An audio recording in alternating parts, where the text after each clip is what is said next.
Repórter Fraternidade.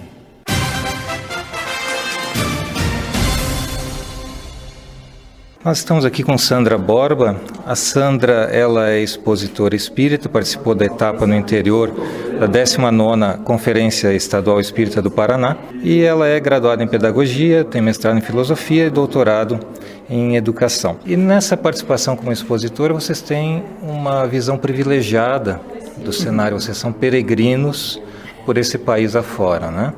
Então eu gostaria de ver a sua percepção de como está a evolução do movimento espírita, mas especificamente na dimensão filosófica e na dimensão científica, que nos parece que às vezes é um pouco deixada mais de lado. A dimensão religiosa, ela se expande mais rapidamente. Como você vê isso, Sandra?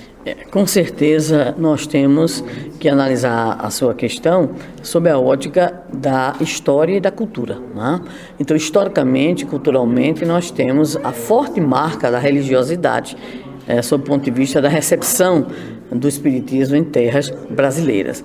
Entendemos que há uma necessidade premente do movimento espírita sob o ponto de vista de fato, buscar um aprofundamento do pensamento espírita. Aí viria como uma natural necessidade um maior incentivo de estudos em relação à dimensão filosófica do espiritismo e também dimensão à ciência espírita. Hoje nós temos já, sem dúvida nenhuma, inúmeras colaborações, contribuições, inclusive de confrades e expositores no Brasil inteiro, eventos, vamos dizer assim, direcionados a esse aspecto. Mas entendemos, salvo o melhor julgamento, né, que o núcleo espírita, ou seja, a casa espírita, necessita manter a sua fidelidade ao estudo doutrinário.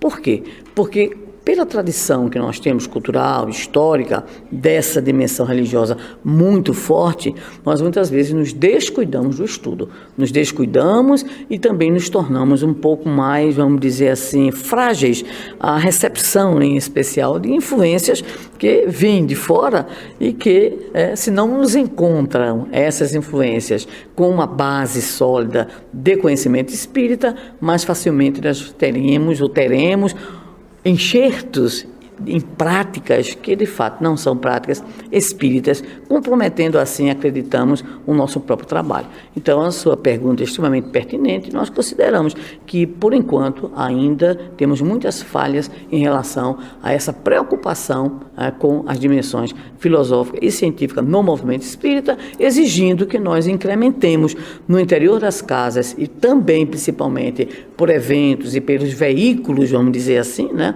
de divulgação do espiritismo, também a preocupação com essas dimensões. E no seu trabalho você aborda bastante a questão do Sermão do Monte, né? Então, os saberes e os valores que foram colocados por Jesus naquele momento. E aquilo foi foi produzido num determinado contexto e foi consumido num determinado contexto.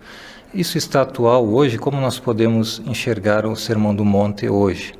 O Sermão do Monte, como dizem os estudiosos, é a grande peça, é o grande discurso operado por Jesus, dito por Jesus, né? Esquecendo um pouco o que está em Lucas e centralizando em Mateus, nos seus capítulos 5, 6 e 7, nós vamos encontrar, na verdade, o grande resumo do pensamento do Cristo, inaugurando Jesus o seu discurso pelas chamadas bem-aventuranças, né? Então, as bem-aventuranças representam o discurso da alegria. É muito interessante no momento tão difícil daquele povo, daquele momento histórico, né? A dominação romana, toda aquela estratificação social, e Jesus abrir a sua boca e dizer que são bem-aventurados os pobres de espírito, bem-aventurados os aflitos, os misericordiosos, e assim por diante. Mas o que nos chama muita atenção, Estevão, no Sermão do Monte, é uma parte que nós chamamos de desconstrução que Jesus faz. Isso é muito importante e nós deveríamos parar para refletir, quando ele escolhe 5 temas para dizer assim: ouviste o que foi dito aos antigos. E aí ele repete o que foi dito. Vamos dar um exemplo, né? Amarás o teu próximo e odiarás o teu inimigo.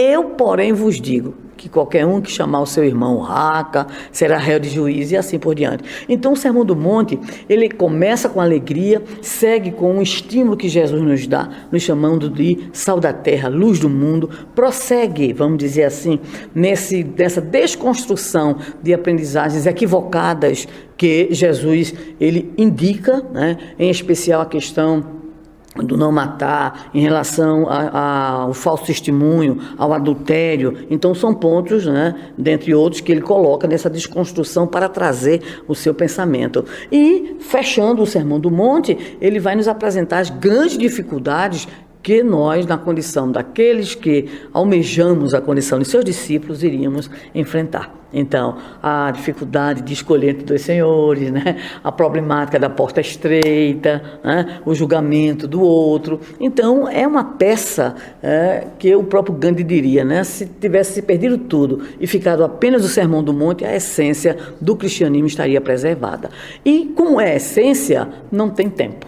Ou seja, continua atualíssima, né, a palavra de Jesus, porque afinal de contas nós continuamos escolhendo a porta larga, nós continuamos amando o que nos amam e não amando aqueles que nós odiamos. Ou seja, as problemáticas situadas por Jesus no Sermão do Monte são as problemáticas que acompanham o homem, vamos dizer assim, até os dias de hoje. Agradecemos muito em nome da Web Rádio Fraternidade a sua palavra e sua atenção, Sandra Borba. Fique com Deus e que Jesus abençoe. E um grande abraço para todos vocês, para os ouvintes, para os devotados companheiros da Web Rádio Fraternidade. Repórter Fraternidade.